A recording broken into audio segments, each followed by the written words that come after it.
there was a real attempt to erase me. We had this big event at the New York Historical Society where the TV department was premiering its documentary on the ministries of St. Paul's Chapel to the 9/11 community, you know. So they're showing a 22-minute trailer from the documentary on the ministry that I started and suffered for, 10, 12, 14, 16 hours a day over 240 days. And I was not in one frame in 22 minutes. Am I actually canceling people's debts? And so for the last month or so, I've just been like wrestling with this. And then the Lord brought that kid to mind. And I was like, I've never forgiven him. I've like held that debt against him. I spent way too long hating them, playing this out in my head. And, every time I did that, it hurt me, If I could have just embraced the message of Jesus when he said, forgive your enemies, I'd have been so much better off. Not only do I want to believe that everybody is doing the best they can with what they have, but I want to treat them accordingly. I'm a zealot because I don't want another person to waste a drop of their precious life the way that I did. I'm convinced that forgiveness is the hardest thing that we have to do. I don't think we're ever closer to Jesus than when we choose to forgive. All right. Well, if you, I know we're recording now, so don't know what listeners have heard, but we were talking about the Green Bay Packers, my favorite professional football team, and how they are owned by the people. They do not have an owner. But here with Roy Jacques, Lynne, Stroy, good to have y'all here. This is the first episode of 2026. Happy New Year! Okay. Yeah, heck yeah. Yeah, I thought, so how this came together is I'm on an email list of pastors in the Charleston area. I think maybe when I was a campus pastor, and I don't know if it was James Island specific, but this guy, Lyndon Harris, who is our guest, was coming to speak to a bunch of pastors on forgiveness, and he has a TED Talk on forgiveness. It's actually his thing. Like, he teaches about forgiveness, helps people walk through forgiveness. I asked you guys to be prepared to talk about a situation in your life. You can get into as little of details as you want on the actual situation, but the three of us are going to be talking about forgiveness from a very personal standpoint. But I want to, as always, tell folks that you can support this podcast for $10 a month. We actually, did you know that LB Dantzler, the guy that we had right before the holidays, he supports this podcast at $100 a month. Wow, he's my favorite patron anyway. There you go. We asked Shout him out LB and your wife. We asked him who his favorite host was, and he said Lynne. So, yeah. Does that hurt your feelings? Yeah. Because he was golfing with you right after that, He and I are going to talk about this in the golf course in a couple of weeks. He did mention that. We're playing again in a couple of, well, by the time it will be in the past. Yeah. But, we're going to talk about that. So I will say that LB's, every single one of those $100 a month goes to support what Jim Wright is doing in local prisons. And so we're thankful that this podcast partners in some good ministry work. So as always, I've got an update on something pertaining to an old episode. So it's my favorite. Yeah, last Veterans Day, I told Chip Judd's friend, Mark, the CIA agent, about a situation that my mom dealt with. And I basically told listeners, there's two big cell phone companies. I'm not going to mention which one, but you can, use your imagination. Well, now, because it's a glorious report, I get to specifically say Verizon. So if you haven't heard the Veterans Day episode, what happened is, my dad passing away this summer, my mom basically called Verizon to switch everything into her name. And they lost the veterans discount, which that's acceptable. And I think Chip's friend Mark confirmed that, typically businesses aren't going to offer veteran discounts to a widow, which to me it's like, why not? But that's acceptable. Well, when she switched everything into her name, they lost this longevity discount. So basically, they told that she said, why did we lose that discount? I'm still a customer. We've been a customer for 20 plus years. They said, well, you switched it in your name, so our records show that it's a new customer. So basically, just treating her like a computer system. It's like, this is a real person. It's the same customer. And like in my mom's words, she's like, I put it in your dad's name just out of respect. I'm the one who manages the paperwork and all that.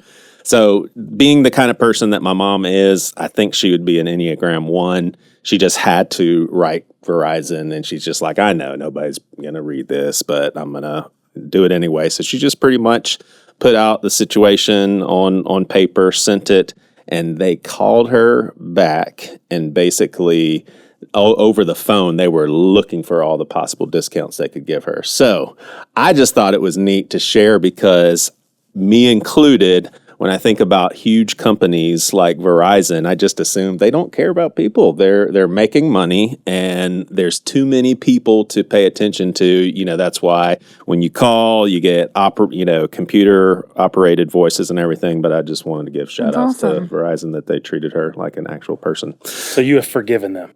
I have forgiven them. What Yeah, I wouldn't have though. I wouldn't have if they didn't make it right. I would have held a grudge. Conditional forgiveness. They were going to be unnamed. I saw you in what I thought was the kitchen, and y'all said it was the break room. Well, I called it the break room. The break room. When you walked in, doesn't the shirt give her a country vibe? Don't you? It's kind of like a country vibe. I'm okay with that. Yeah. You were kind of waiting to see how I would respond to his description of my shirt. Yeah, if you're listening, it's a plaid shirt. It's just Lynne's got like a country girl vibe. Okay. You don't see it? Yeah. So I wanted to ask you, Lynne, and I know you don't represent all women. But today I will. Yeah. Because you're going to ask. Yeah. So I found out the hard way in a conversation. This was years ago, and it was like a note to self. I was like, I'll never do that again. But I thought it was like a empathetic comment. I forgot who it was. It was a coworker, probably a teacher when I was teaching, and she was obviously sick. And I said something to the effect of, or maybe she was tired or looked tired, but I said something either you look so tired or you are you sick? Just basically commenting, I'm observing something. And so you're either tired or sick. And we were close enough to where she was like, you don't ever say that to a woman. Now, me personally, and I know I don't represent all guys either, but most guys that I've talked to, they would take that as purely empathetic. Oh, thanks. Oh, you notice? Yeah, I am really tired. I've had a tough week, been super busy. Or, oh, you notice I'm sick? Yeah, I am, man. I'm really battling this cold. Thanks, man. Thanks for asking. Do you think that there's a pretty distinct difference in how men and women would handle that? 100%. And would you personally? I have a testimony to that. That is why I don't wear makeup. So whenever my mom allowed me to start wearing makeup, I wore makeup every single day. And one day, me and my brother were running late for school. And I just jumped out of bed, no makeup. We get to school. I was in high school, and all day long, my guy friends were asking me if I felt okay, if I were tired, and I was fine. I just didn't have makeup on, and they had never seen Lynne's face without makeup. And I was like, okay, they don't even know what normal Lynne looks like. Wow. And it was just shocking because it's like, to them, I look like something was wrong, and I wasn't sick. I wasn't tired. There was nothing wrong with me. But and this is probably some identity issue stuff that some of us have to work through. But when someone says that to you, even if it's true, it's kind of what you hear is you look bad. Yeah. Or so you're hearing a different narrative than what they mean. You don't hear the empathy. You hear the, you look terrible. Right. And so that is literally why I don't wear makeup unless it's crazy. A special occasion. I think what this lady told me is basically now not only do I feel bad, but I have to accept the fact that I look bad to people. Yeah. So here's what I'll ask you, Roy. You and I are very close friends. Would it be dude, that's kind of a bummer. If you walked in, I said, dude, you look awful. Are you sick? Like, how would you take that? Well, I hope you wouldn't say it that way. If you said if it you were that super way, sick, if you said it that way, yes. That would hurt. You'd be like, no, You look terrible. I'm kidding. Exactly. No, I wouldn't. You'd just be like, thanks for your care and concern. Yeah. Interesting. Yeah. It's, I don't know. Well, that's crazy. It's so funny. I've never noticed that about you. Yeah. Like that she doesn't wear makeup? Yeah, but it reinforces your point. Because it's all we've ever known. It's all you ever known. So there's seeing nothing you that way. But seeing someone made over and then to see them without makeup. Yeah. So I was like, wow. But yeah. Yeah. Yeah. All right. Well, let me ask you guys this because I don't know how much of the details you're willing to share in your forgiveness situation. But are we talking super heavy? This was some real deal stuff I had to work through because for me, for sure, we're talking. This was at least a year plus journey, maybe 2. And you're very familiar with the situation with my former friends. But are we talking some pretty heavy stuff? Yeah. Yeah. Well, what I'll ask y'all, and I'm going to be sharing alongside, why was it so hard to forgive? And so you can answer that question by also bringing in any details you want. And like I said, you can keep it completely generic. But in your particular situation, why would you say it was just so daggum hard to forgive either one of you? I think similar to your journey, similar to your story is, it was just because it was somebody that I considered to be so close, somebody that I'd consider, that I feel like I had loved really well, and so it was a betrayal. It was a huge betrayal. Mm-hmm. Yeah, and the lack of, so for me, and I don't know if it would be the same for you, but for me it was, and it really could have been. I think in some instances I can't offer this to them, but in many regard I would say there was an unawareness on their part with some of it to where I'm not getting any sorries from them. Mm. I'm not getting any, man, we're sorry for hurting you. It was a blunder on our part. So it was like, how do I forgive someone who's not even owning it? Yeah. It's a completely different story when someone says, dude, I wronged you and I'm sorry. Can you forgive me? Sure. Yeah. Of course. But when it's, we didn't do anything. What are you talking about?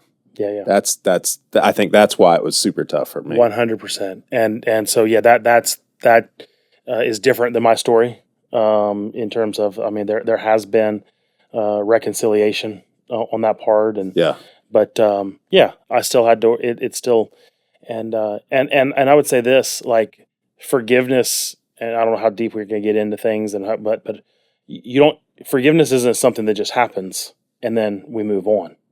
In other words, you have to choose to forgive over and over again, because even though that person in my life we've reconciled the relationship.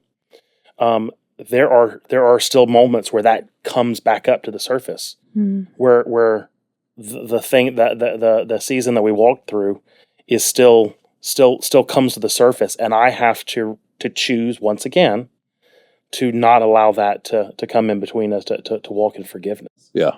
So I just think that's an important, forgiveness isn't. Somebody said to me actually, even just this week, that forgiveness isn't just something we do; it's a process that we walk in, and that's so true. Because for most of us, we have to wake up daily. We have to choose to walk in forgiveness, not just have forgiven one time. Yeah. How would you answer that? Why was it so hard? Because of I have to tell a little bit of the story, but because there was a question in my mind of if this person had acted differently, would my brother still be alive? Oh, wow. And so my brother had a sickle cell crisis. He was in kidney failure. But what I never tell this, it's crazy that you asked us this, because literally the Lord brought this to me last month. It's been years. My brother passed in 2008. So I have been withholding forgiveness for this whole time. This whole time? So, one of my brother's friends that I didn't know really well, so it wasn't one of his close friends, but somebody he was hanging out with at the time, he was at their house when he went into the crisis. They didn't know what was going on. But they had been out, and they probably had been doing some things that were illegal. And my brother couldn't breathe. And so we found this story out from the friend's girlfriend. So the friend, his friend was on the phone with his girlfriend who lived in another state. She lived in like Texas or something. She was on the other side of the country. And he was telling her what was going on. And she was like, you need to hang up with me and call 911. And he wouldn't do it. And so she hung up and she called.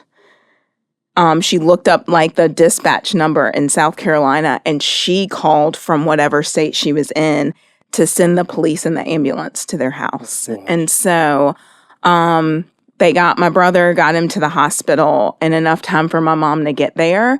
And he was still conscious when she got there. But the last words he ever said, he grabbed her hand and said, I can't. And he couldn't breathe out. And then he went into cardiac arrest.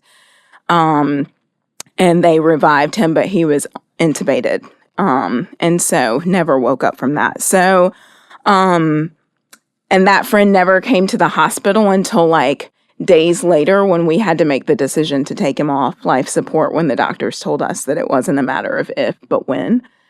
And his other friends, the minute they heard he was in the hospital, they were there with us in the ICU. They were just with us. But that friend didn't show up until right before the end. And I was so angry because at that point we knew what happened because somehow the girlfriend had once she had gotten a hold of the police, she kept calling the hospital and she found my parents' number. And so she was in communication, was able to fill in the gaps and tell my parents what happened. And so for years, I'm angry because I'm if he had called 911 early, how long was my brother struggling to breathe before? Why did someone in another state? I was just angry. And then over the years, I just stuffed it down. And then maybe a couple of years ago, this is a whole nother episode, but a couple years ago, my dad shared that after my brother died, because he was obviously an adult, so they wouldn't share medical information. But my dad found out when he was settling things, after my brother had died, he never told my mom and I that my brother actually had been in kidney failure. And his doctor had been calling him, trying to get him on dialysis for months before that happened. And so when my dad told me that, I was like, oh, it wasn't a matter of timing that day. He was in kidney failure already, and he was in a sickle cell crisis, which means his hemoglobin level was so low he wasn't getting oxygen to his organs. So it had nothing to do with his friend. But I was still angry because I'm but that friend cared more about whatever he had in his house or whatever they'd been doing than my brother. But I've been the Lord's been bringing up forgiveness, and especially in the Lord's Prayer. I heard the Lord's Prayer. Recently, I was just sitting on that canceled debts, and I was oh, am I actually canceling people's debts? And so for the last month or so, I've just been wrestling with this, and then the Lord brought that kid to mind, and he's not a kid now, but and I was I've never forgiven him. I've held that debt against him. And even to the point of, even if my brother had not been in kidney failure and timing mattered, I still am holding that debt against him. And so the Lord's been, it's been. Jeez. Did y'all ever have any interaction? Funeral, post-death, anything? Had you ever had any conversation with him about that? No, I can't even remember his name. I remember him coming to the hospital, and I remember him talking to my dad. I wouldn't go near him. And I remember seeing him at the funeral, but I was so angry. I blamed him. Absolutely. I was if you had called 911 sooner, my brother would be alive. Absolutely. So. well, dang, my situation doesn't matter Exactly. anymore. Right. Somebody said something mean about me. right. Gosh, Lynn. Dang. That's. So, I mean, do you sense like, because this is so current, do you sense like a distinct crossing a line? Like, obviously, I agree with Roy that it's a process that we need to always walk in it, but it sounds like you've just recently gone through something significant. Like, do you feel like released from something? I do. Even in that like month or so that I was like processing through it, the Lord really gave me a vision. So another scripture after the Lord's Prayer that I was sitting in is when Jesus breathes the Holy Spirit on his disciples. And right after he does that, he says, if you forgive anyone their sins, they'll be forgiven. And if you withhold them, they'll be withheld. And I like reading that, like I just thought of like, if I'm withholding someone forgiveness and I'm like charging their sins against them, like, I don't want this kid to be in hell, and he just gave me a vision of like, even if he killed your brother, do you want him tormented for eternity? And so, I just can't want that. And so I think like there was a release of me being like, even if he had, and I don't think he was malicious at all. I think he was just a scared kid, doing dumb things. And like, we're all selfish. We've all had moments where we could have just made a bad decision, but the Lord was there because he called his girlfriend and she called 911, And so I think the Lord just showed me like, I don't want him to suffer eternally. And so it was kind of a shift of, it doesn't matter what he did. I don't want that for him. Yeah. Yeah. Gracious. How did you find yourself in a place of forgiveness?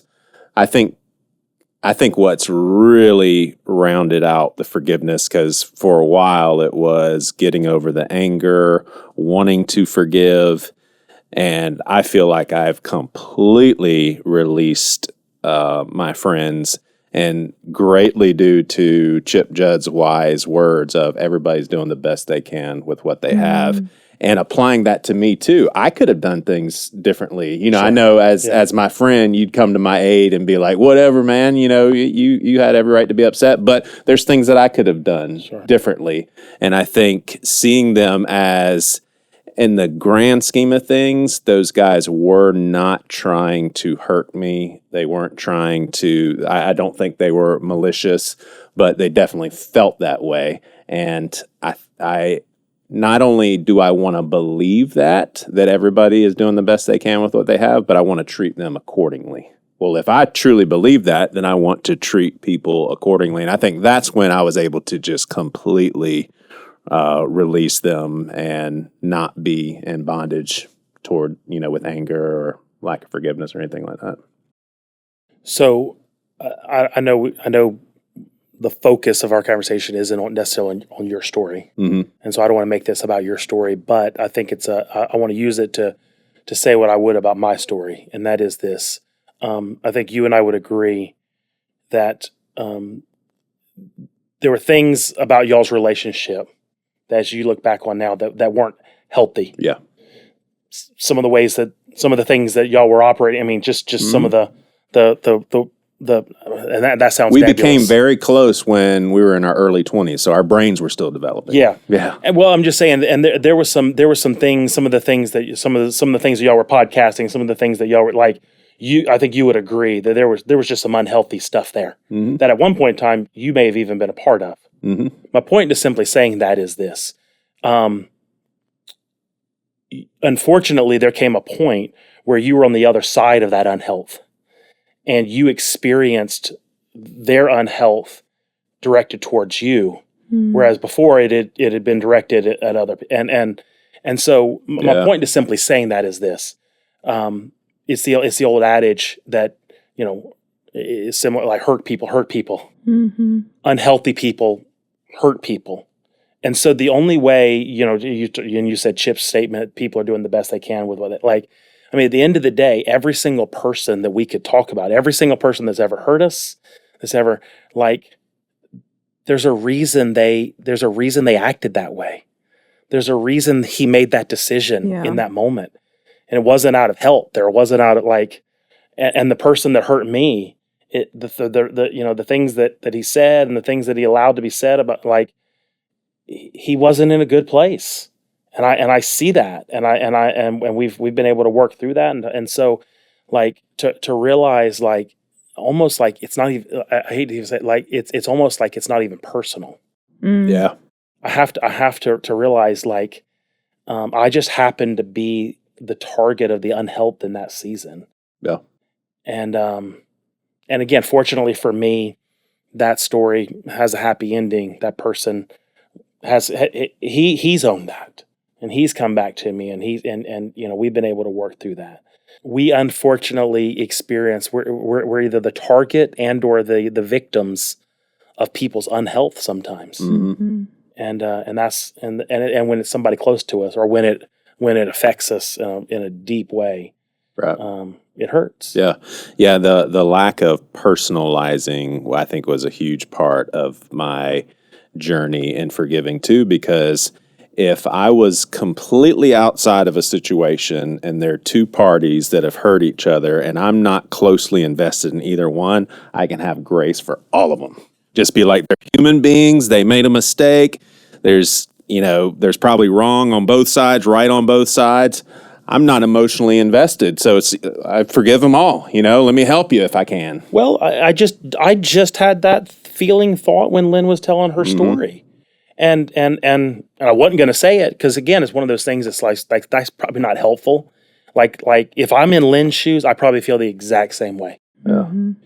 But sitting here in this chair and listening to her story, one of the places my mind went is, I'm sure that young man felt that guilt. Mm-hmm. And I'm sure even the idea of him not showing up to the hospital, maybe I'm assuming too much here, but I can imagine the guilt that he felt in not making that phone call quicker was probably a factor in him not even wanting to show his Yeah. But the point of that is what you're saying. Sitting over here in this chair, it's a whole lot easier because it's not personal. Mm-hmm. And so I don't say that in any kind of if I'm sitting in Lynne's chair and it's my brother, I feel the exact same way. Yeah. And I think that's the challenge of our walk, of fighting not to default to that. Because that's another thing that the Lord showed me. It's what if he doesn't know the Lord and we don't have a relationship with him? So it's I'm forgiven him, but he doesn't know that. And he doesn't know my family. So he didn't find out later what I learned from my dad, that my brother was already in kidney failure. So it's for this 16 years, I can't remember how long it's been, 16, 15, 17 years, he doesn't know. And that even the thought of is he been tormented this whole time? Yeah. I'm convinced that forgiveness is the hardest thing that we have to do as human beings and as Christ followers. And the other thing I'll say is, I don't think we're ever closer to Jesus than when we choose to forgive. Yeah. Because it is so humanly unnatural to forgive people who have deeply hurt us. Yeah. There's nothing humanly rational. The fleshly human experience is, you hurt me, get out of, I'm done with you.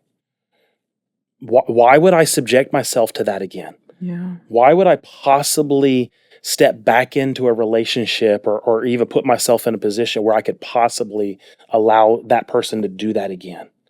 Humanly speaking, there's zero reason, zero motivation. Yeah. But in Christ,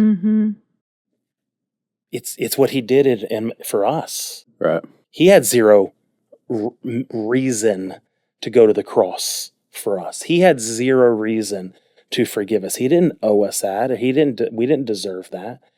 And so, I'm convinced, whether it's in marriage, in relationships, but especially in marriage, when I sit down with premarital couples and we start I don't know how we do marriage apart from a relationship with Christ, specifically as it relates to the issue of forgiveness. Because the moment my spouse hurts me, betrays me, causes me, in my flesh, bye. Yeah. I'm on to somebody else. I'll find somebody else that I think I could. But in Christ, that's not what I'm called to. Yeah. So I think we would all agree that forgiving doesn't necessarily mean forgetting, because from a very practical standpoint, like I'm always an extreme example type of person, but if someone were to, when my kids were young, be inappropriate with them and abuse them, never going to let them back into their care, but I need to find forgiveness. I think one thing that I had to learn, and I didn't learn this until going through the situation I went through, is it also doesn't always mean reconciliation. Yeah, absolutely. Because you can't necessarily put yourself back in a situation that maybe you're ill prepared for, just out of your own maturation. But in some cases, it would just be unhealthy. And as like a pastor, you would say, no, you can't put yourself back into that situation. You need to forgive and let them go. And I think for me, it came down to, I could love those guys from afar, but I can't love those guys and myself with them back in my life at that point in time, Yeah, absolutely. So I almost want to throw away the rest of the questions, because I gotta ask y'all, and we typically don't go super deep theologically, and so I'll just tell our listeners, I did not tell Roy and Lynne to think about this beforehand, so this is literally us thinking out loud in real time. But if we take Jesus's words literally, and I think we always have to be very careful, and when we do that and when we don't, Lynne would be eternally separated from God 3 years ago had she died in unforgiveness. Now, I think we would all say, well, Lynne is under grace. She's accepted Christ. But Jesus says if you don't forgive others, you're not going to be offered forgiveness. And I wanted to ask y'all, we're all saying forgiveness is a journey, is something that we have to constantly decide. I wasn't ready to forgive these guys for a whole year, so how do we grapple with those words? And I have heard one super interesting commentary on those words, and I can't get into the Greek and all that, because I'm not smart enough and probably just don't remember what I read. But something to the effect of what Jesus is talking about is you can't experience, I want to say he said that right after the parable where a guy is forgiven the of wicked debts, servant. Right? And so basically you can't experience the forgiveness of the Father because you don't even understand forgiveness, because you're not offering it to other people. So it's not necessarily saying the Lord won't forgive you. It's you don't have access to even grappling how marvelous God's forgiveness is, because you don't know how to utilize that in your own life. But how do you guys grapple with those words? Because we just throw it out there. Well, you better forgive him because the Lord won't forgive you. I don't think that's... Well, I don't know. When you take it all together, because the point of that parable, the end of it is he's saying the kingdom of heaven is like this. And what does the master or the king do with the wicked servant at the end? He hands him over to the torturers. And then he says, so it is with our heavenly Father. He will do the same to you if you do not forgive. And so you have to sit with that and be like, he gave this parable to say, this is what the kingdom of heaven is like. Is there some sort of torment that we are in because we refuse to offer forgiveness? Oh, I totally think so. And so I think that taking that torment right now on earth, along with if you don't offer unforgiveness, it's not your debt's not forgiven because you've been handed over to the tormentors. Yeah. Mm. And so I don't know, I can't say that doesn't mean you're not going to heaven. Yeah. But I do believe you're not experiencing forgiveness because you are handed over for torment, because you're refusing to forgive when you've been forgiven. Yeah. So looking at that parable and that other passage, it's there's something happening. Right. Because I think oftentimes, at least for me, I used to hear God's kingdom. I thought future, heaven, whatever that looks like.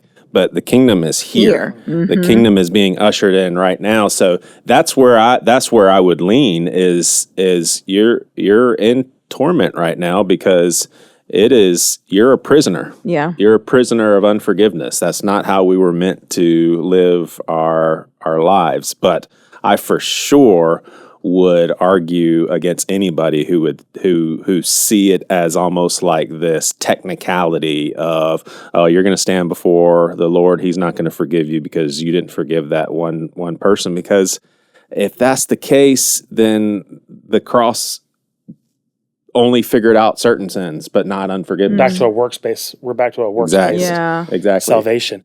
Yeah, I just, for good questions, and those are fine. For me, I just rest in the goodness of God, knowing that, like, I trust I trust that a good Father makes just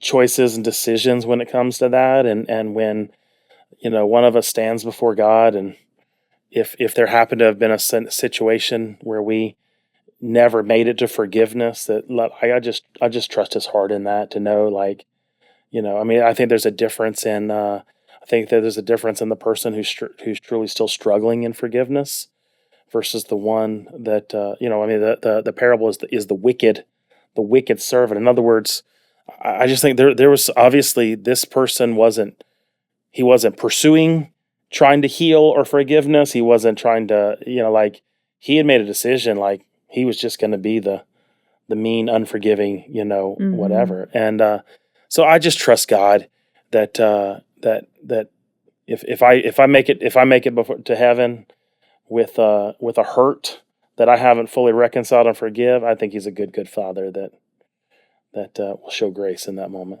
So you don't take those words literally. Don't take those words literally. I wonder if it's like because it goes back to the heart.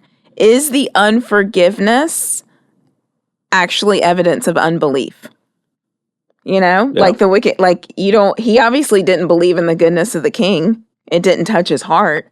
And so I wonder if, like, the unforgiveness is evidence in some cases, where unforgiveness in another case could be he's long suffering. So I think that there's probably my brother died in 2008 and the Lord brought this back to me last month. Mm-hmm. So it's been a stretch I've been walking with him. But here's the reality. Again, even going back to what I said a while ago about it being a process. Here's the truth: is it'll come back up. I don't mean that in a bad. What I mean is we've had several high profile examples recently in culture where forgiveness was offered. Okay, we don't need to we don't need to dig into details, but I choose to believe that those are genuine. I'll take it at face value, and I'll give that person credit.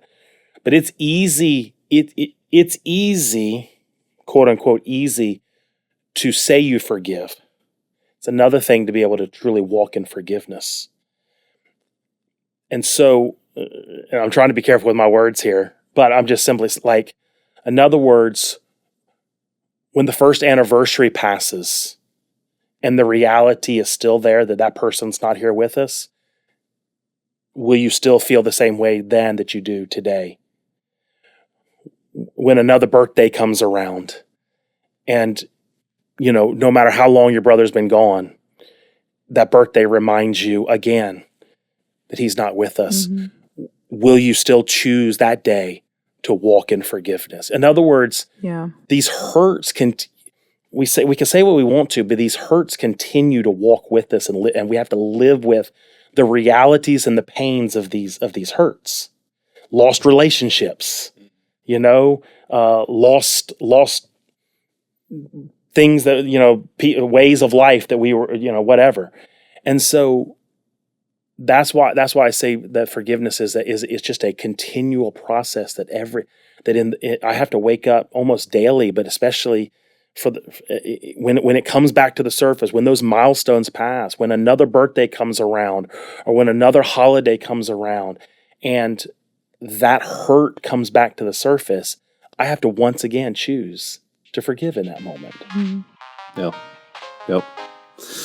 Well, it's Lyndon Harris. He's got quite the story on his journey of needing to forgive. Roy, you look awful, man. Are you sick?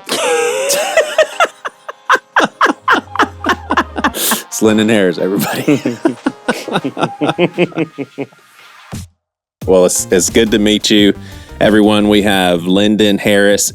We'll get to it here in a second, but you're the third person on this podcast who was in New York City during the 9/11 attack. So we'll get to that here in a bit. But let me tell our listeners, Lyndon Harris is a forgiveness teacher and coach, offers keynotes and workshops for numerous conferences around the country and around the world. His work at Ground Zero in New York City has been written about widely, including the New York Times, the Washington Post, the Christian Science Monitor, and Time Magazine. His work on A Garden of Forgiveness for Ground Zero in New York City is featured in the award-winning documentary, The Power of Forgiveness, that came out in 2006. Here's how I think I found you, sir. You were in Charleston, I think, talking to some pastors, and I got an email being invited to it, and I couldn't make it, and I was like, man, that sounds like a good podcast conversation, so I got to get in touch with this Lyndon guy. Were you in Charleston a couple years ago? Thank you. Were you in Charleston a couple years ago? Gotcha. Yeah, I moved to Charleston a couple of years ago. Did you? You're in Charleston? Yeah, I live in West Ashley. Oh my gosh, we probably could have had you in studio. Oh yeah. Hey, but we saved you a little trip and we saved you some gas money. Okay, sounds good. Where'd you move from? Did you move from New York? No, I moved when I left New York. I moved to L.A. and I was there for about 4 years, and then I moved to Western North Carolina, a little town called Zirconia, which is not far from Hendersonville, North Carolina. And then moved to Charleston. We have grandchildren here. So, my wife retired and I'm a writer and speaker, so I can work from anywhere. So we decided to move down, be close to the ocean. Yeah. Well, why don't you start with how your church... So I watched the TED Talk, and we'll have that in the show notes. I was thinking about airing it on this episode, but I thought, we'll put it in the show notes. So we would highly recommend that people watch that for some more context, because where I would like to jump into is how your church post the attacks. It was St. Paul's, right? Yep. Mm-hmm. How were you guys serving the community at its peak, and what happened from there? And just go into as much or as little of your story as you want. And then I got tons of questions for you. How about that? Excellent. Okay. Sounds really good. Thank you. Yeah, thanks for coming, man. We're excited about this conversation. It's the topic of forgiveness, gosh, it touches us all, doesn't it? More than I knew. Because I came kicking and screaming to the work of forgiveness. I had it all figured out, I was an Episcopal priest. So my job description had it figured out until I had to do some hard work of forgiveness of others, of life, and of myself. And that's kind of where we dive into the 9/11 story. I was in my office in the morning of 9/11 when the first plane hit the first tower, and I heard this loud crack, and I went to the window and I saw these papers flying by, and it looked like a Yankees ticker tape parade. We're in that part of the city where they have the parades, but the edges of the papers were burned. My office was 3 blocks south of the South Tower of the World Trade Center, also 3 blocks south of St. Paul's Chapel, which was the church that I was assigned to. So I ran up the street to see if I could help out. I heard there was an airplane hit the towers. I thought, as a Cessna, maybe if I opened St. Paul's up, we could do something helpful. I got right about to the foot of the South Tower when the second airplane collided with it, and it just erupted into this apocalyptic fireball, burning 10,000 gallons of jet fuel. So you could literally look up and see the explosion from where you were standing? Wow. Yeah. I had to run and dodge glass that was falling down, debris that was coming down. Yeah. It was harrowing to say the least. And then I got back to my office, and so we have had about 60 preschool children, and they had already begun the process of evacuating them from the classroom on the third floor into the basement. I got there as they were in the basement. I went down to see if I could help out with them. You walk into, kind of a bizarre situation where the world's falling apart on the one hand and the kids are singing Itsy Bitsy Spider, It's just like, yeah, don't know what to make of that. Yeah. But, as soon as I got there, the second tower collapsed a few minutes later, and that big, thick black cloud of smoke descended upon us and came into our building through the air conditioning vents. So we each grabbed a child and ran out the back and ran away from the towers as fast as we could. I was carrying a 4-year-old little girl named Jasmine, and boy, it was scary. But, having her in my arms really reminded me that I had something to run for. I didn't need that reminder, but that made it all the more precious. For sure. That night, all of our children were reunited with their parents. We're blessed to say that because that's rare, The next morning, I'm walking downtown because I lived about 2 miles away on 8th Street and Broadway. And so I walked 2 miles down Broadway to my church, St. Paul's Chapel, expecting the whole way down that the whole place had been demolished. And St. Paul's is an 18th century building. It was built in 1766. And when George Washington was inaugurated as our country's first president, that's where he came to pray and made St. Paul's Chapel his official church. Dang. So it became a chapel of the Revolution, Literally older than our country. Older than our country, yes. And it survived the Great Fire of 1776 because people in the neighborhood formed a bucket brigade to the Hudson River and doused the building with water. I love you're speaking my love language. I love history. Yeah. And then it survived, the terrorist attacks of 2001. I was shocked because as I was walking down every step of the way, my heart is sinking. I'm assuming it's demolished. I'm assuming that a very famous painting that we have that they have now, I'm not there, in St. Paul's Chapel is a portrait, a painting of the seal of the United States in oil, one of the first ones ever done. Interestingly enough, the bird in the painting is a turkey. Benjamin Franklin's idea of the national bird, so it predates even the eagle.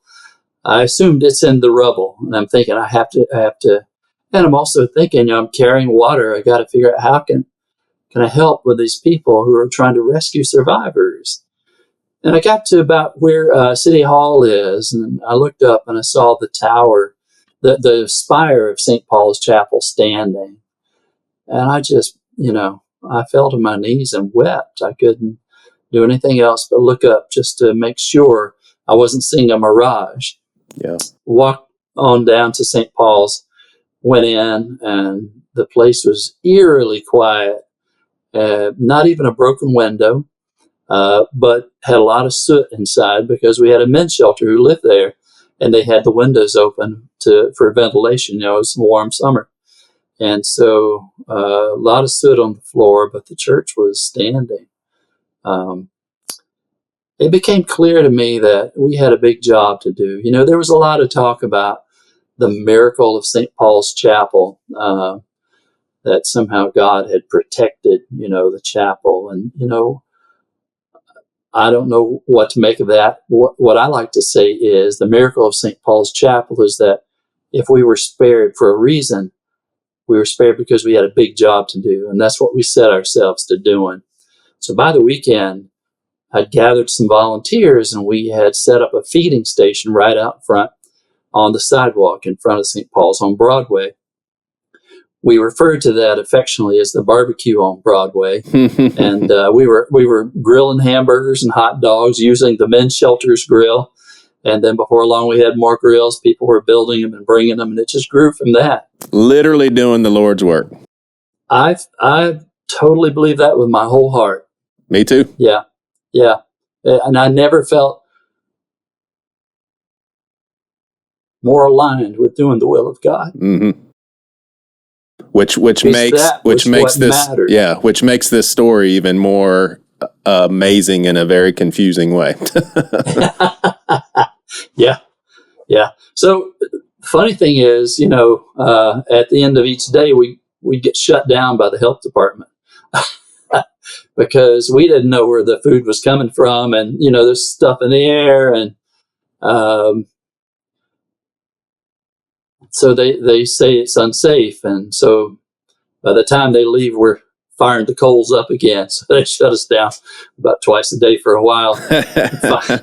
Finally, they shut us down, and I was furious. I went over to talk to the police captain. I said, "You got to help us out, man. We're trying to serve the needs of your people, and they're shutting us down. Can you do anything?" He said, "Well, Father, you let me know when they come back." Well, we let him know when they came back, and he brought over about a dozen of his biggest, burliest guys and encircled the health department contingent of 5 or 6 people, locked their arms, and marched them off the premises. Jeez. They are going to cook these hamburgers and hot dogs. Yeah, we're going to cook these hamburgers. Yeah. And so we kept cooking. They finally shut us down, but we moved the service inside the church. I hired a person who had a restaurant, Martin Cowart, who was just a beautiful human being. And he had connections with the food industry in New York and the health department, set up a kosher operation for us, and, set us on a path of serving over 500,000 meals in 8.5 months. Golly. We also offered, massage therapy and chiropractic care and grief therapy, and we had concerts. We had some really impressive musicians who wanted to play St. Paul's. Bon Jovi wanted to play St. Paul's, but we couldn't work it out with his schedule. People, just the goodness of people just showed up, man. It was incredible. And I never felt more aligned with the will of God serving people as I did. And there's this one song from the musical Rent that I love to cite, Seasons of Love, because that's what it was. It was a season of love. And we were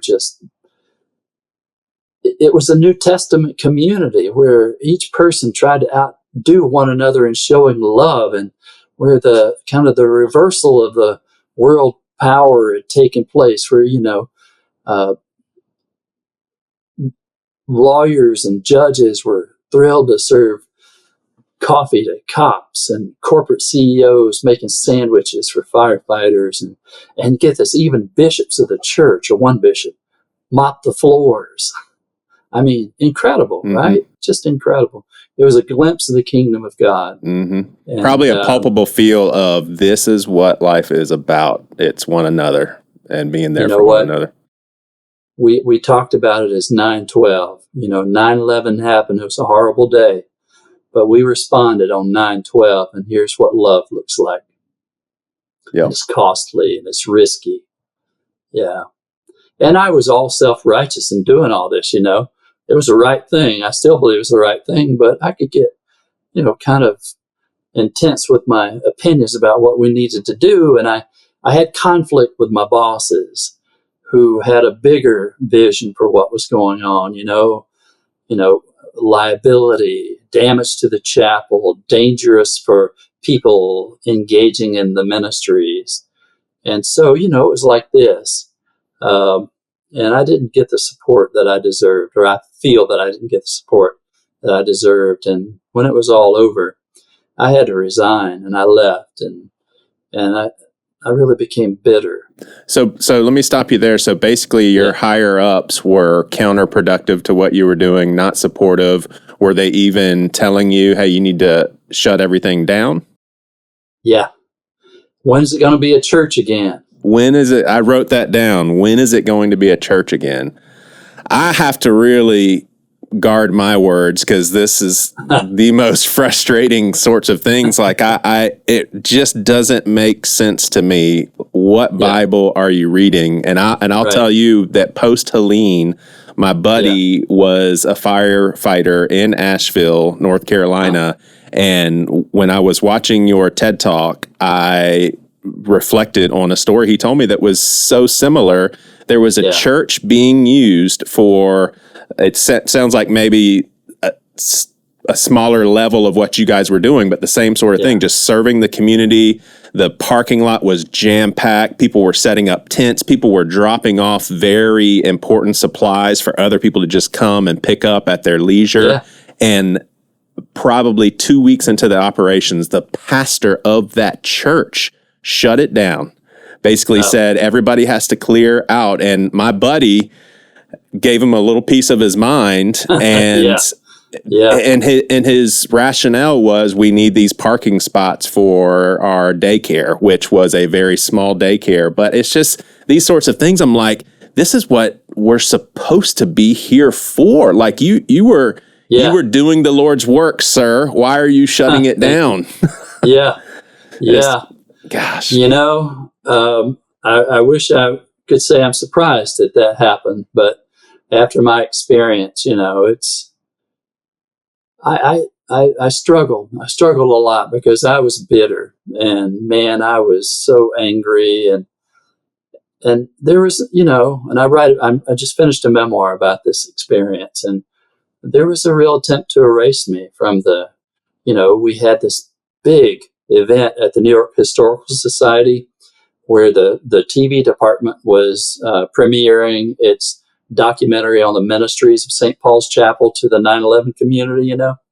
This was like in the spring of 2002, pretty much at the end of things, or maybe it was the fall, because I didn't leave until the fall.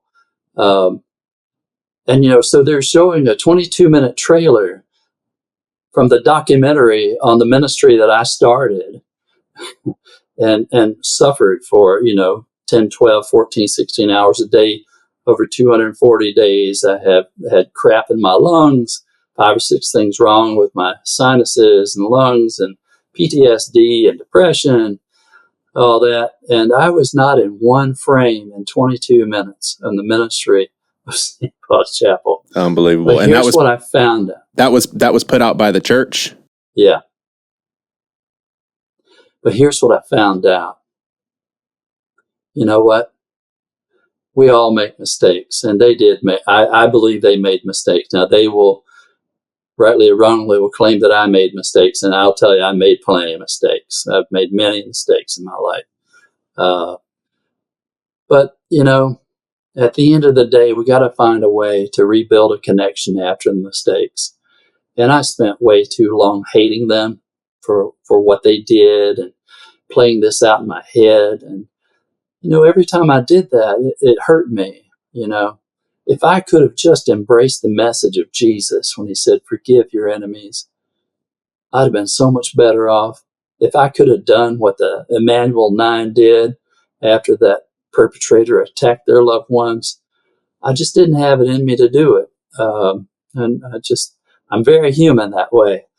And every time I played that scenario out in my head, I got more depressed. My blood pressure increased. All the numbers show that I was headed in the wrong direction. And, and I, at certain points, I thought about, life is just not worth living. Fortunately, I have a daughter who, is my rock and helps me realize that there's nothing I want to do to cause her any difficulty. But, I lost my job. I left my marriage. I PTSD and depression. I lost my house in foreclosure. I ultimately had to declare bankruptcy. I mean, I didn't have the woes of Job, but I felt like I was getting close. Sounds pretty close. Yeah, but what happened is every time I played those loops, I just hurt myself. Nelson Mandela said it so beautifully, that not to forgive is like drinking poison and waiting for your enemies to die from it. And man, I drank that poison. Yeah. And if I'm honest with you, it tasted really good some days because I was so righteous and right. But it was still killing me, And what I do now is I teach forgiveness, and it's an evidence-based forgiveness methodology based on, in collaboration with the Stanford Forgiveness Project at Stanford University. Fred Luskin is the director and founder of it, and he and I just co-authored a book on forgiveness for people in recovery, a workbook. So I teach this now, and here's why. I'm a zealot, Joey. I'm a zealot because I don't want another person to waste a drop of their precious life the way that I did, you know? And I think you mentioned 10 years of walking in this darkness of unforgiveness and your life falling apart, and gosh. Yeah. I'm a slow learner. I was going to ask you, why do you think it was so hard to forgive? Because it takes so long, and I've been in your shoes, obviously, as a fellow human being, but it doesn't sound like you even wanted to for a long time. No. In fact, I wanted to hate them right where they were because I was right. Right. You know? Yeah. And there's a poem that I use a lot by Yehuda Amichai. He's the poet laureate of Israel. He died in the year 2000. So a long time ago, he wrote this poem that's called From the Place Where We Are Right. And it goes like this. From the place where we are right, flowers never grow in the springtime. That place is hard and trampled like a yard. You know, you can't grow anything in a hard, trampled place. You have to dig it up. You have to fertilize it. You have to move some love in and through it. And you have to do all that before it'll grow anything again. And I was in that place because I wanted to hate them for who they were and what they did. But, you know, I finally discovered, and one of the things in our methodology is we have this idea of something we call unenforceable rules. These are rules that if you have a should or an ought, that's an unenforceable rule. You don't have any way to enforce a should or ought. You know, people should drive carefully. Bosses should treat me fair. But if I wait until the day where people drive safely and bosses treat people fairly, I'm not going to get in my car and drive to work, right? Mm-hmm. So we have to find a way to live in the real world. And what I finally realized, I said, priests should be priests. You know, they should, meaning they should agree with me. But what I didn't acknowledge is that I was a priest too. And I had my own rigid temperament, my own perspective. And, you know, I think I was still right on this one. But my framework and my energy did not help us find a third way, a common ground. And I could have done better, you know. Yeah. So I brought a lot on myself. Yeah. Gosh. I can't count the number of times my therapist has told me people are never going to do what you want them to do. You know, going back to the should and ought, you know, it's like get used to that and be able to live with that. Yeah. So was it a journey? Like once you realized, I think it was a friend that suggested to you, and I want to get into the gratitude piece, but once you realized, man, I need to climb out of this, and part of the climbing out is going to have to be letting these people go and setting them free from my mind. Was it a arduous process? Was it a light bulb switch? Like, what did that look like for you? You know, it was a gentle beginning that grew over time.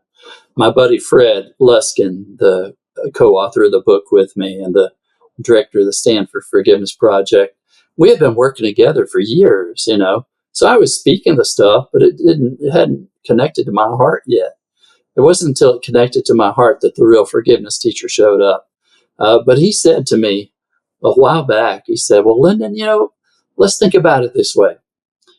If you only spent 50% of your time focusing on how badly your life sucks, and 50% looking for something to be grateful for, you might be a happier person. Well, of course, I resented him saying that. Yeah, what does that guy know?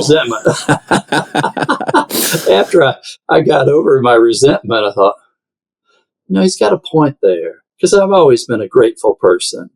You know, I've always been a positive, grateful person. And just reconnecting with that part of who I am opened new doors for me and a new life, new beginnings. I got remarried. I'm back on my feet now. I'm doing work that brings me so much satisfaction and reward. I really feel I'm making a difference. And when I do my workshops, people who come up, if just one person comes up and says to me, that made a real difference for me, I feel like it's been a success, Yeah. Yeah. Because forgiveness is something we all need and something so few of us understand. I didn't understand it. And most churches, I believe, don't understand it, but it's the centerpiece of the Lord's Prayer. Jesus had a lot to say about forgiveness, but sometimes we want to say, yeah, but you don't know my son-in-law. Right. Now someone told me early on, I said, Lyndon, you just got to forgive these guys. And I said, what? Yeah. I hung up on him. But then I called him back, and I realized it's kind of my job description as a Christian to forgive. Yeah. I don't like it sometimes, but it's true. Yeah. And it's always best. Yeah. I remember early instance when I was in college having to forgive someone, and I don't know if this was even a good tactic. I just know that at my I wouldn't say I'm mature now, but I was really, really immature back then. And I told myself, I need to, in my head, pretend that that person didn't even do what I'm holding a grudge over. And there's part of me that thinks maybe that's good because Corinthians talks about keeping no records of wrong. Yeah. But then it almost seemed like an easy way out, like tricking my mind to be like, okay, this person didn't do it. What do you think about that tactic? Well, I've lived it. And what I try to do is to do that tactic, and just pretend nothing happened. But my body acknowledged that I was lying to myself. Yeah. Because somehow, if you say it didn't really matter, then you're selling yourself short. You're saying what happened to you didn't matter, that you should be walked on by people, or that, you get what forgiveness is not saying that someone gets off the hook for treating me poorly.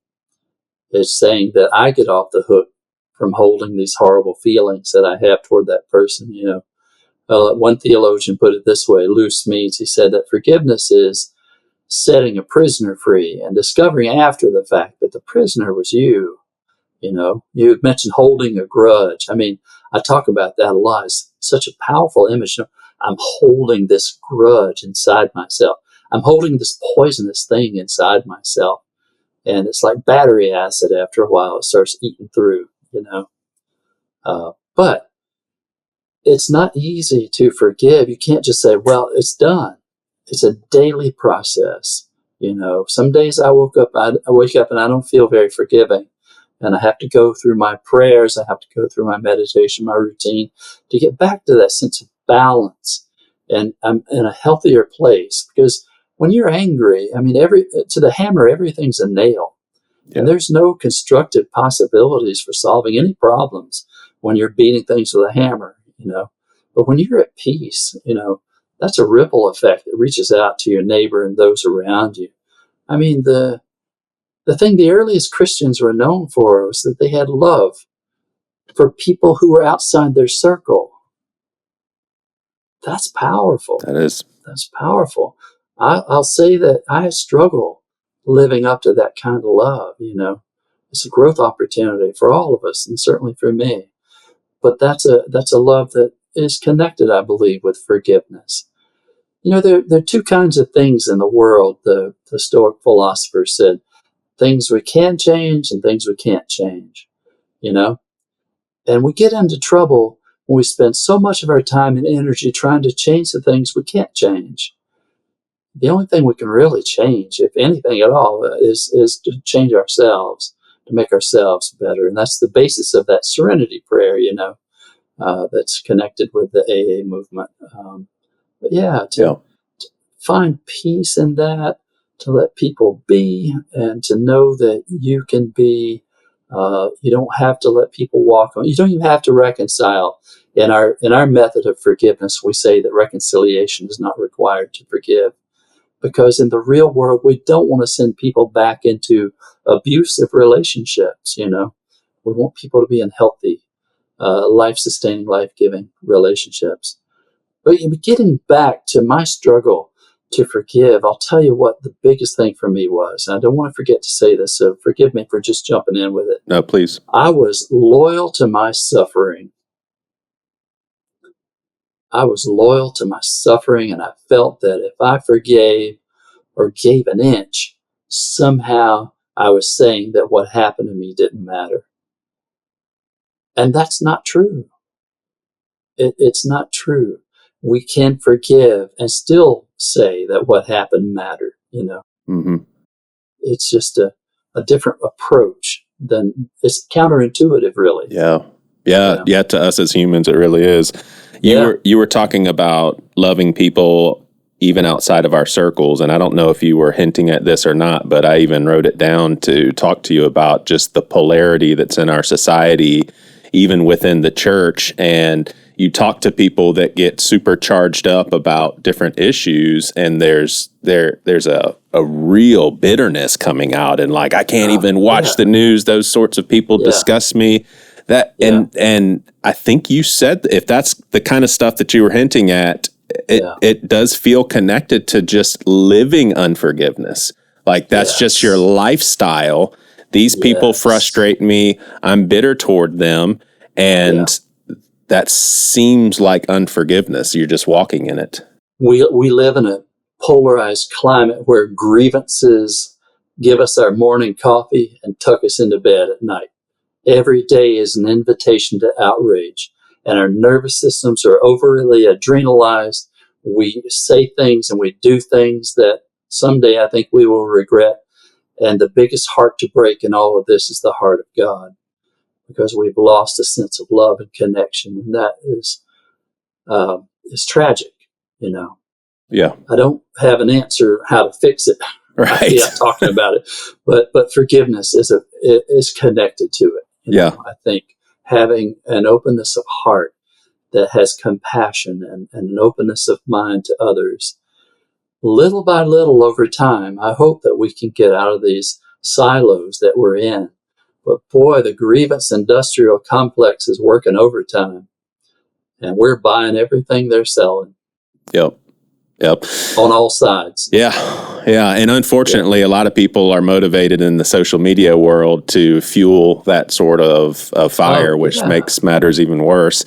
A huge part of your work is showing people that this is bad for your health. Unforgiveness is bad for your health. Like, I even thought how the amount of time and research and investment that you've made just in this topic in this act of forgiveness, you could probably have an easy time explaining to someone who doesn't care about God, hey, keep God out of this, keep the Bible out of it. Why should I forgive this person?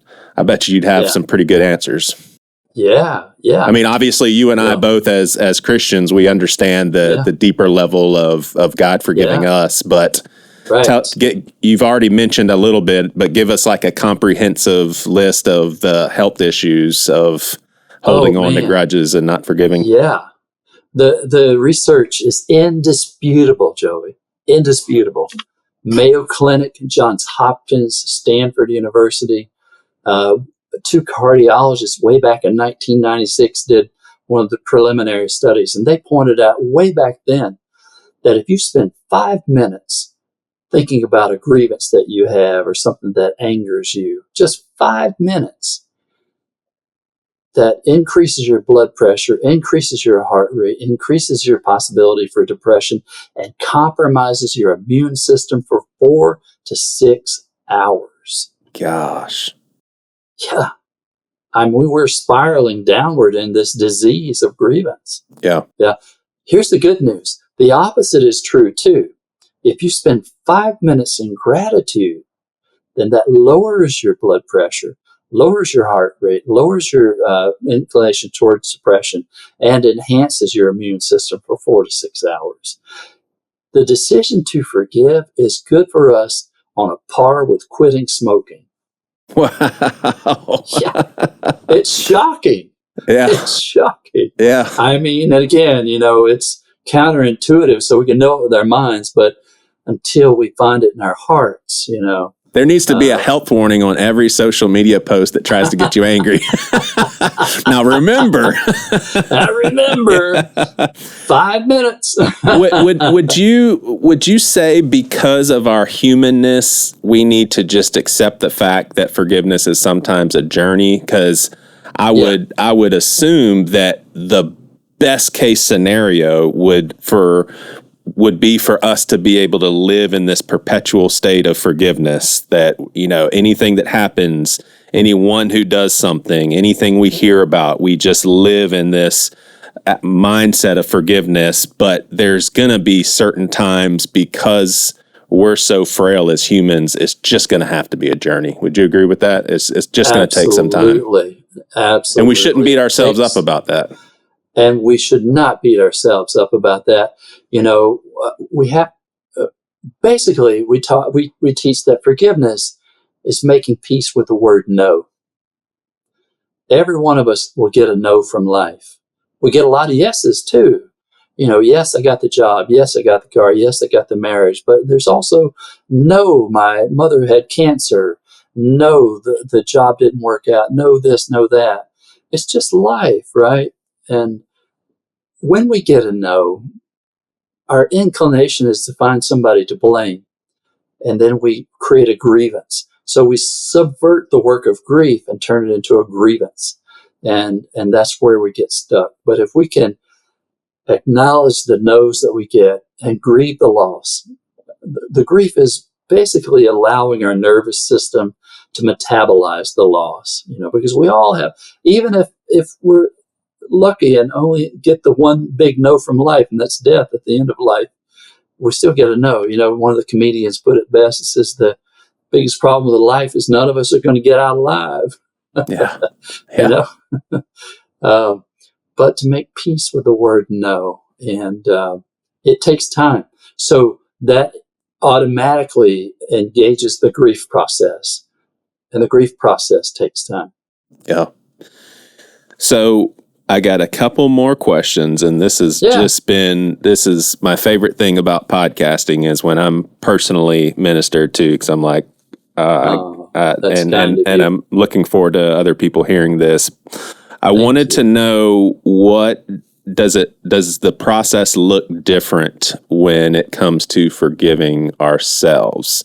I don't think that I have had, and maybe it's a blind spot, and my friends would be like, dude, you have serious issues with this, but I don't think I have a hard time forgiving myself.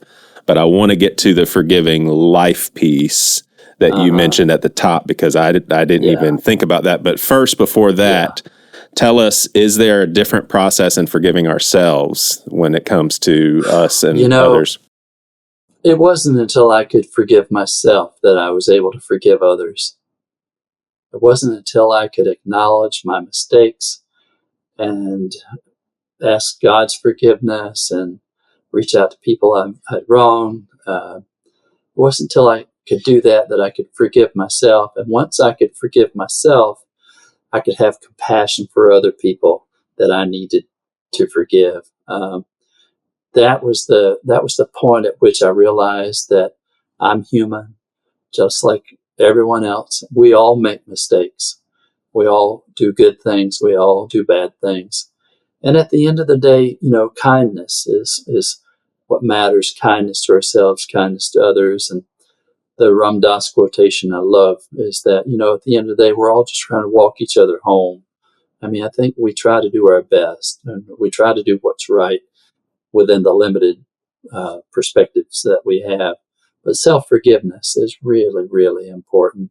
It's especially important for people returning from wars and some of the ideas of moral injury, putting people in these complicated situations where they have to violate their principles and take another person's life and come back with the grief.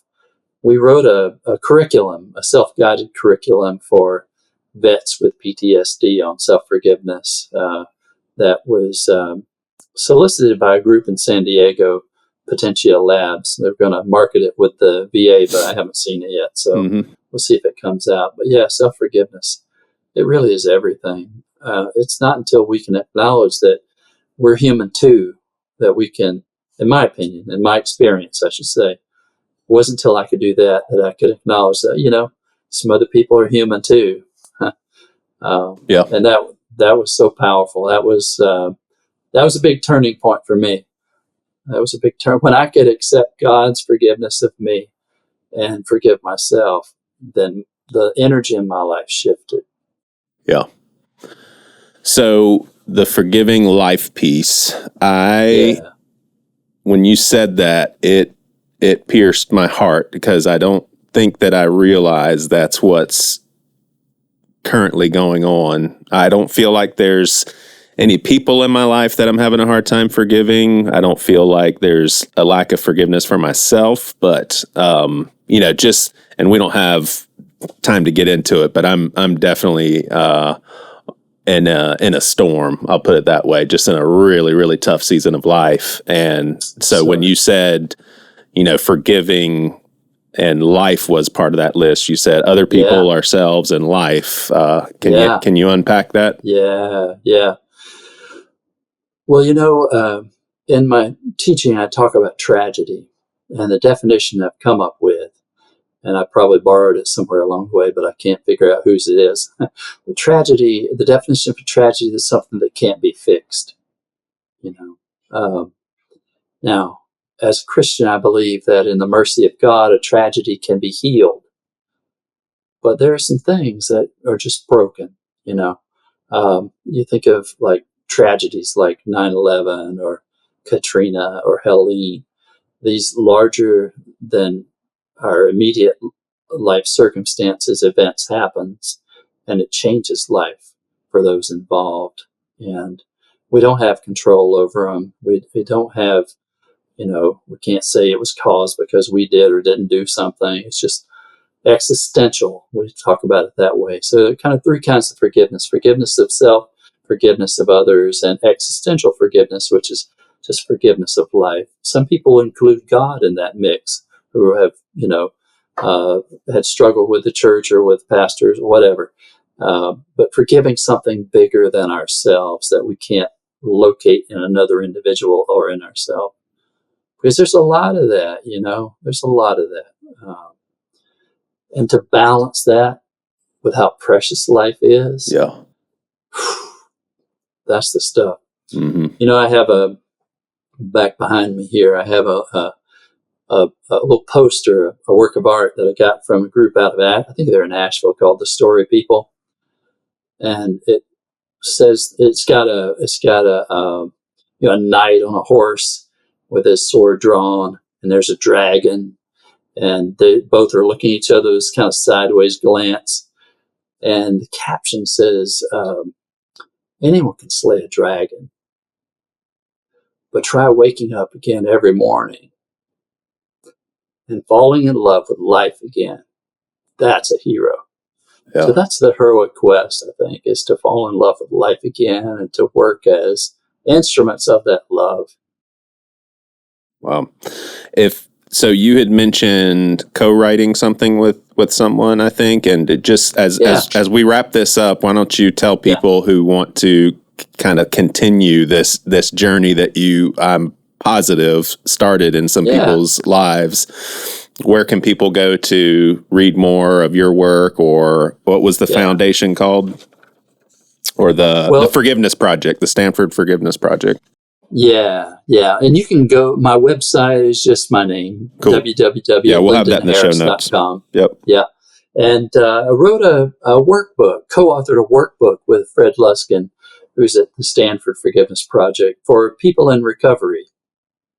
I'm not in recovery myself, except for recovery from resentments, but we applied his methodology and tried to set up an intervention working with control groups, people in recovery, and we tried it out, and it worked really well. So we published a workbook with New Harbinger Press. So came out in March this year, and I'm currently finishing a memoir called Forgiveness at Ground Zero that'll come out sometime before the 25th anniversary, and it's going to be published by Bloomsbury Academic. Gotcha. So, yeah. But you can reach out to me through my website. My phone number, my email address is all there, and I'd love to be in touch with your listeners. This is what brings my life meaning and purpose and my ministry in the world now, and I'm more than happy to help in any way I can. Yeah. Well, I'm so glad that you, and I'm sincere when I say this, that you came out of that dark season, because not everybody makes it out, and it's just awesome to see God using all of that pain and all of that hurt and all that suffering to help other people who are in the middle of it. So thank you so much. Yeah, thank you. So good being with you. So we're in Charleston. We have to have coffee sometime. Yeah, for sure. You've been watching Seacoast Church's Things You Won't Hear on Sunday podcast. You can now become a patron of this podcast and receive exclusive content. Your support goes towards Seacoast ministry efforts and local presence. Also, be sure to leave us a review and subscribe to this podcast so that you get these episodes as soon as they're released. All of this information can be found in the show notes. Thanks for watching.